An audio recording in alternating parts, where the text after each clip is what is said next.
Great. So hopefully I am live now in Facebook. So good morning. So here we are in February already, which is very nice. I know January is not always everybody's favorite month. And obviously at the end of January is tax returns for self-employed people. So hoping that that's all done and dusted now and you can breathe a sigh of relief that you're clear for a good few months. So today, and actually all of this month, I decided to have a loose theme around self-love. Being aware, obviously, middle of February is Valentine's Day, and of course, this has become very commercial.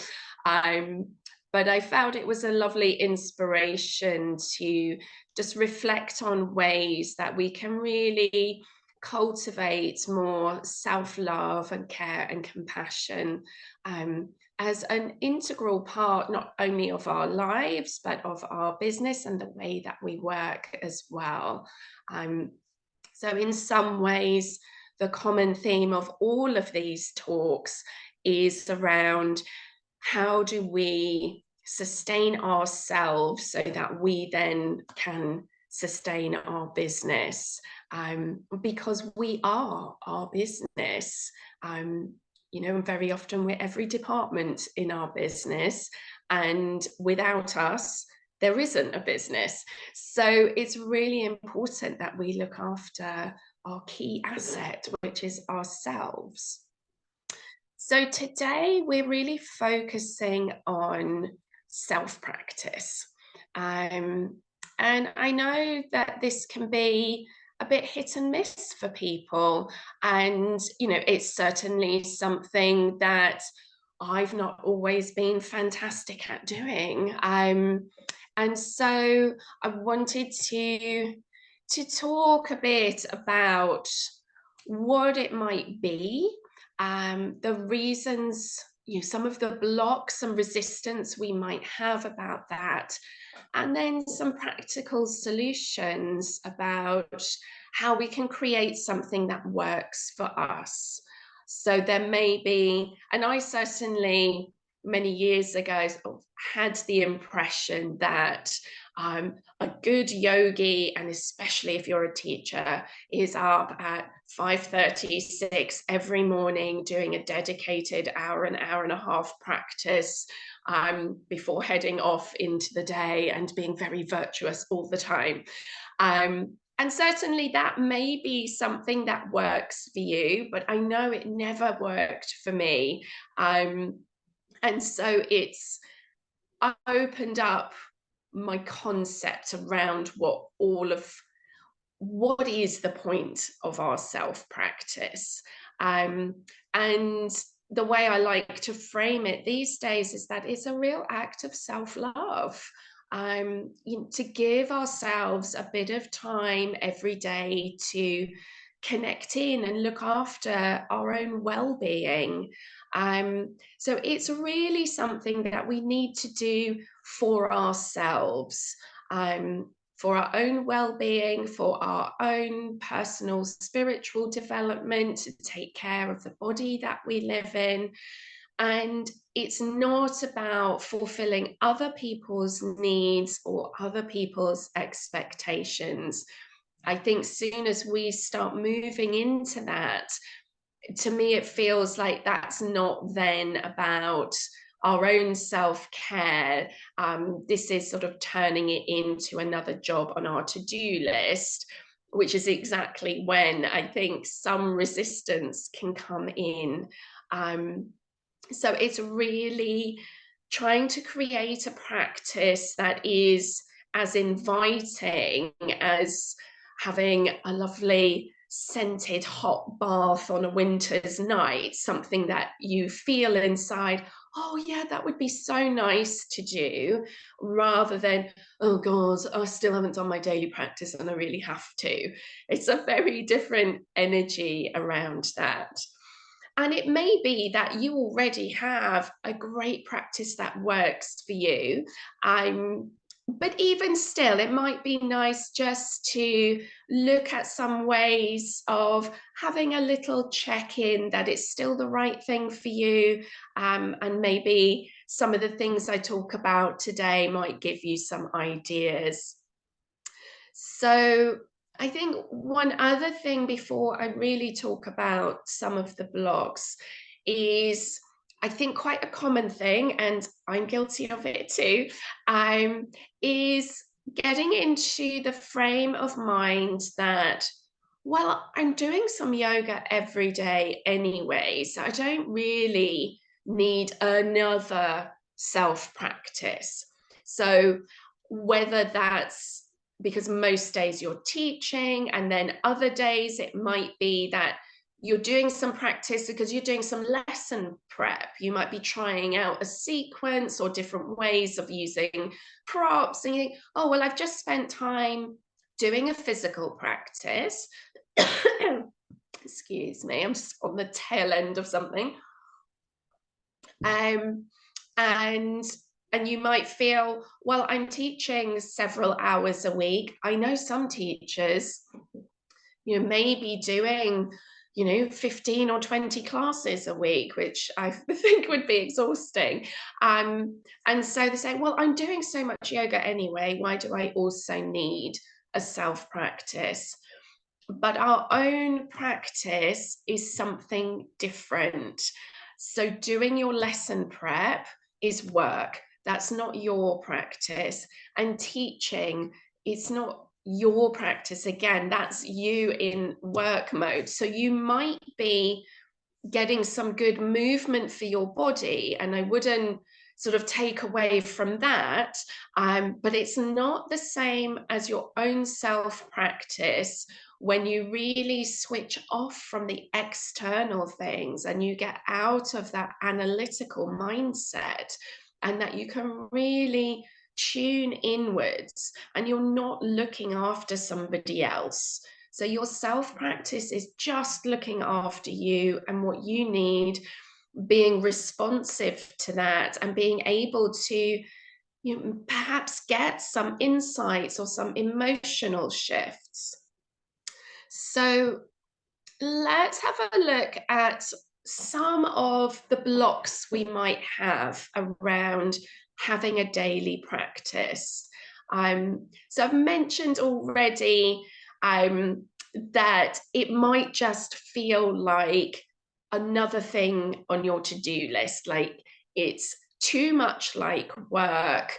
You're already doing lots of physical practice, and it doesn't then feel like a nurturing thing. So that's one thing. Another block around that as a kind of mental emotional thing, often there is this resistance that we feel. So it can be a mental resistance, could be an emotional resistance, and when we sort of feel that aversion, or we're making excuses, there's this resistance coming up as kind of going, oh, I don't really feel like it, I don't really want to. I think this can partly come up for when we are feeling that our self-practice is something we should do for more external reasons, when it's about, oh, I should do this because that's what yoga teachers are meant to do. I should do this because other people expect me to. All the things around shoulds, there's judgment there, and these are external reasons of fulfilling something outside of ourselves. So we need to reframe what our practice is for, and it's not about those things. It's not to tick boxes for other people. It's something that you do for yourself that is lovely and nourishing. And yes, sometimes it's challenging, but in a way that feels very fulfilling. And the other time to notice as well is quite often we get that mental resistance when we might be avoiding something internal. So it may be that there's stuff going on under the surface that on some level we don't really want to look at or experience or sit with. So we make up excuses to be busy, and we're doing lots of other things, and there may be that there's avoidance going on there. So that's something to look out for if you're feeling a bit of resistance. Maybe there's some avoidance going on. A very common one, because we're all super busy with an endless to-do list, is the feeling of, I haven't got enough time. And especially if you're already teaching a lot, then you say, well, I'm doing lots of yoga, I'm too busy, I haven't got time, or I can't do it now, I'll do it later, which I think is one of mine that I've noticed, like, oh yeah, no, I know I will do it, but I haven't got time now.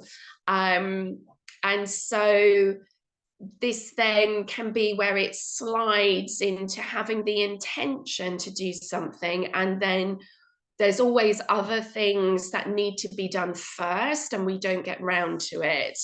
And so then things can start to slide and we fall out of having our own practice.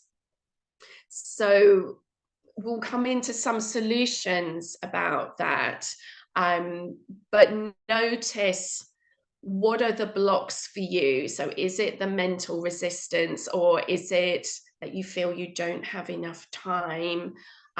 Sometimes there can be a kind of guilt around it, of taking the time for yourself, because it might feel a bit too indulgent, and there's a belief that you should be, doing something more productive. It's like, oh, well, I've got emails to send and laundry to do, and other reading or lesson prep, or there's endless things on our to-do list. And the truth is, we never get to the end of our to-do list. All we can ever do is prioritize what's on there. And so one of the things that we need to do is actually prioritize our self-practice, and make it a non-negotiable thing. And to reinforce, and again, this is where affirmations can be really helpful, that you are worth investing in and taking care of and looking after, that your needs are important, and that our self-practice is something that we're allowed to do. And if you need to tell a part of your mind that it's productive, well, it is. All this, all the advice that we give our students, and I often feel for myself that sometimes when I'm giving tips and advice to students, I think, I think this is something I need to hear as well, as a reminder. So we're allowed to have a self-practice. So we're less inclined to think, I'm too busy, these other things are more important, I should be being productive and useful, and my own practice is a bit of an indulgence. So that is another potential block. And on a practical level, I think sometimes, and this maybe feeds into enough time as well, we don't always have a space to work in at home that feels like a good space, that maybe it involves doing several other things that might then take more time, and you might feel inconveniences other people if you've got to move stuff, move furniture, or tidy up, or make a space. So this is something that I think is really important, is to find or create a little dedicated space at home. And we'll talk about that a bit more in a moment. And the last thing on my list, and these are by no means exclusive, there could be lots of other blocks, is just feeling like you don't have enough energy. So sometimes it's just that feeling of like, oh, I'm so exhausted, I'm too tired to do a practice. And when you combine that with maybe not having a good space already created, and this idea of needing to be productive or not having enough time, all of these things can combine to us not actually getting around to doing our practice. So let's have a look at some practical solutions. Like, how do we start to get over some of these blocks and make it easy for ourselves to have a daily practice? So I think the first thing is to find a time of day that works for you. We're all different, both in terms of our energy levels, whether you're a morning person or a night owl, whether you have small children, whether you have another part-time job, who else lives in your house, like all of these things, like what your work schedule is. And this also, it can be a challenge because often we don't have the same thing every day. So I know for me, that's been a challenge of finding a time of day that I can do every day was a tricky thing. It was like, well, I don't do the same thing every day. So it's convenient to do this time on 3 days a week, but then the other days of the week, that doesn't work. And so it took me a little while to work out what time of day works for me. And for me, it's actually part of my bedtime routine. And so that time might shift a little depending on my work or my energy, but it's part of my winding down at the end of the day. And that's what works for me. Other people like to do it at the beginning of the day because that's what helps get them going. Whatever works for you is fine, but find something that you can make part of your daily routine. So it becomes a daily essential habit, like brushing your teeth, like other things that you do on a daily basis that you don't agonize over or think about whether you should or shouldn't be doing it or whether it's a good time to do it. It's just something that you do. Like, we get up, we have breakfast, or you make a cup of tea, or whatever it is that you do. And then at some point we're brushing our teeth and getting dressed. And we don't think to ourselves like, oh, I haven't got time to brush my teeth, or I'll do it later, or I'm not important enough to justify taking the time. We just know it's an essential and we just do it, whether we feel like it or not. It's just a thing that we do. So making it something that we roll into just our standard, this is something I do every day. So when you find a time of day or a part of your routine that you can slot it into, that you can do every day and commit to doing it every day. So what we do over time is cultivate a habit. And to do this, what I recommend initially is just setting a small amount of time as your minimum daily. And this could literally be 5 minutes. We can achieve a lot in 5 minutes. Ideally, it would be lovely to have longer. But again, if we have a lot of commitments, let's be realistic with what's achievable and set ourselves something that is achievable, that you can and will do every day. And then we build this habit. And once the habit's there, well, then you can expand on it and then you can evolve it. But it's setting the habit that it's just a thing you do every day, regardless. And then if you end up with more time, and this is why for me, an evening time works, because I then don't have any other commitments. I promise myself, no matter what, I'll do 5 minutes.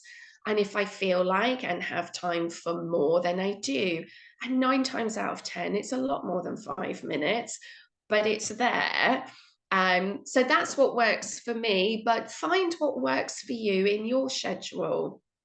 So we have a small amount of, and that for me also helps with the mental resistance. It's like, all I have to do is 5 minutes and then I've done my self-practice, and it gets over that initial hurdle, the I'm too tired, I'm not in the mood, like doing a whole hour is too much, all of those things, like all these excuses and blocks that we have.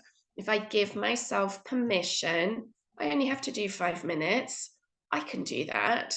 And then once you start, things shift and then other things evolve. And that resistance isn't there every day, but for the days that it is, then just having that 5 minute minimum, I find very helpful.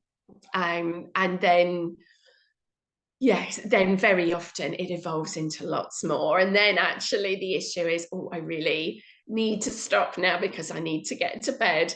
But it's finding what works for you and finding something that doesn't feel too rushed and too pressured, that you can stop and breathe and just enjoy 5 minute practice, just creating that little bubble.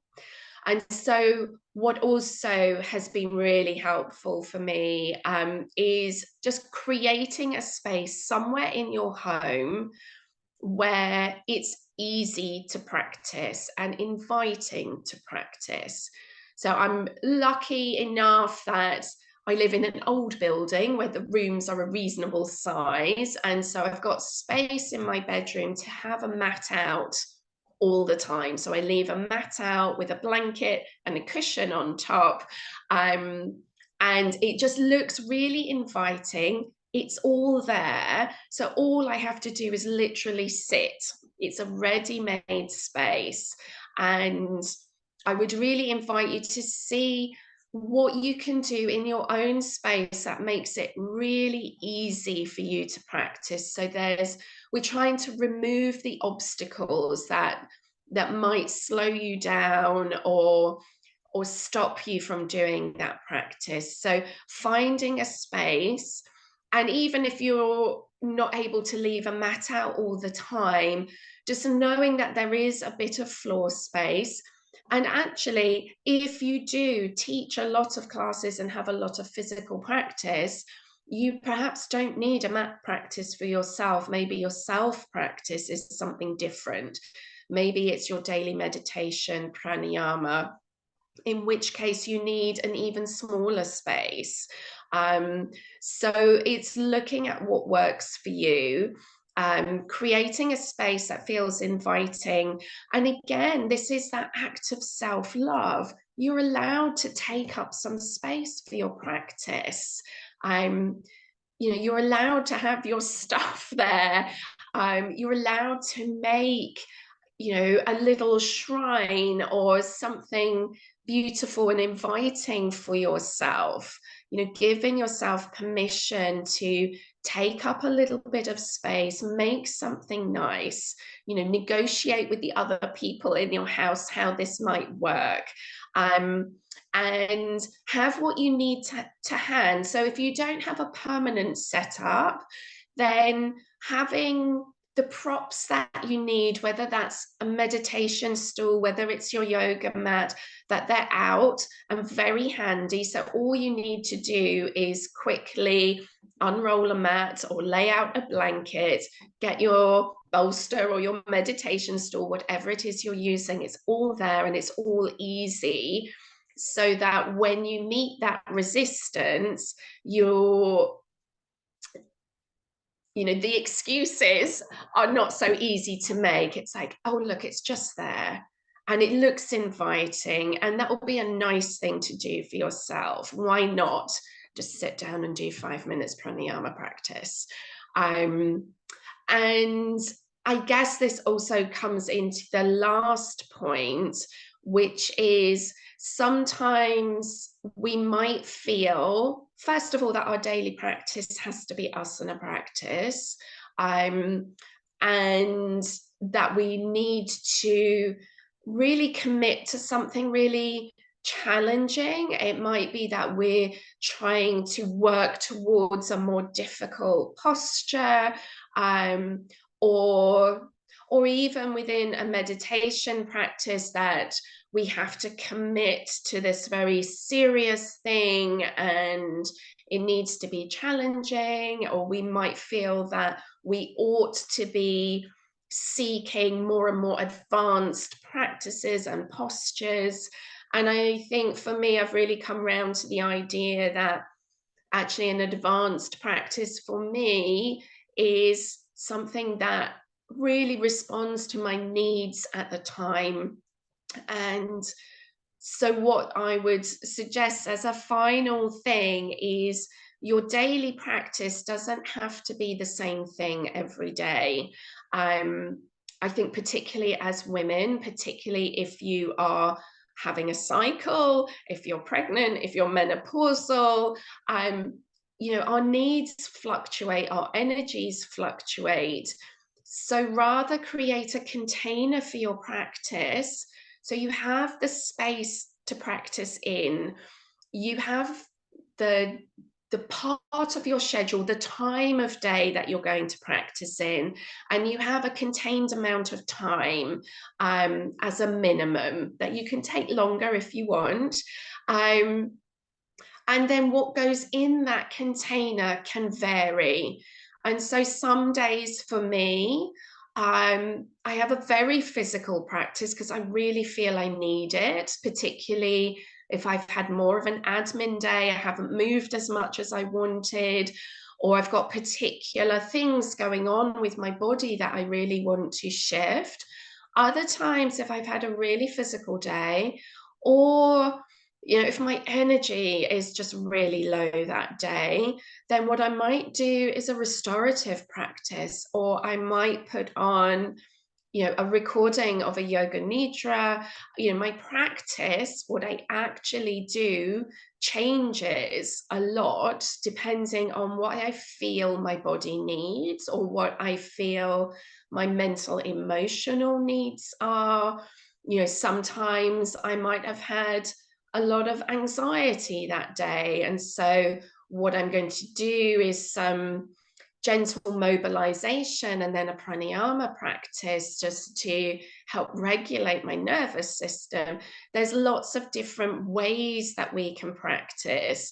And so again, like if we have the block of, oh, I'm too tired to do my daily practice because we've set ourselves up with something that's physically demanding, give yourself permission to do something different. So this is all about our self-practice as a daily act of self-love, a little bit of being kind to ourselves, looking after ourselves, maybe treating ourselves a bit like we would a client. Say, oh, I see, you're really anxious and exhausted, and so this is the practice that you need. Or I see you're really stressed and agitated, so this is the practice that you need. And we would have that loving kindness and compassion to our students. So let's maybe take that approach in our own self-practice. So just as a little recap, I think investigate what are the blocks that you might have and find ways of counteracting those. So looking at, is it just a mental resistance? Are we avoiding something? Is it around time and scheduling? Is it around feeling we're not allowed to indulge ourselves in that practice? Is it that it feels a bit too much like work? Do we not have enough energy? So finding out what are your blocks and then putting in place the things that will really help remove those blocks and make it easy for you to practice. So finding the time of day, creating a space, making it inviting, give yourself permission and just commit to doing 5-10 minutes a day, and cultivate that habit. And then it can develop over time. And in a way, it should develop over time, because if we're always responding to our needs, that as our life circumstances change, as our physicality change, then we can adapt our practice to meet us where we are. So I hope that's been helpful and inspiring to feel a bit excited about making a space and getting a little bit more deeply into your own practice, and enjoying that as a way of looking after yourself. If you've had any little aha moments or insight or inspiration about what you're going to do, it'd be lovely to hear about that in the comments below. So do feel free to share. And if you have got, this might be lovely, if you have got a space at home that you've created for your practice and you feel comfortable to take a picture and share it in the comments, it would be really lovely to see, because I think then it might give a little bit of inspiration to other people as well. So that's something that I can do today as well. I think I've got time before my next thing. So yeah, that might be a really lovely thing to share, and really encourage each other to create a bit of space for ourselves. So wishing you a very lovely rest of the day. And obviously I'll be in the group, keeping in touch. And I'll see you back here for the next talk next Tuesday at 10. Right, thanks. Bye-bye.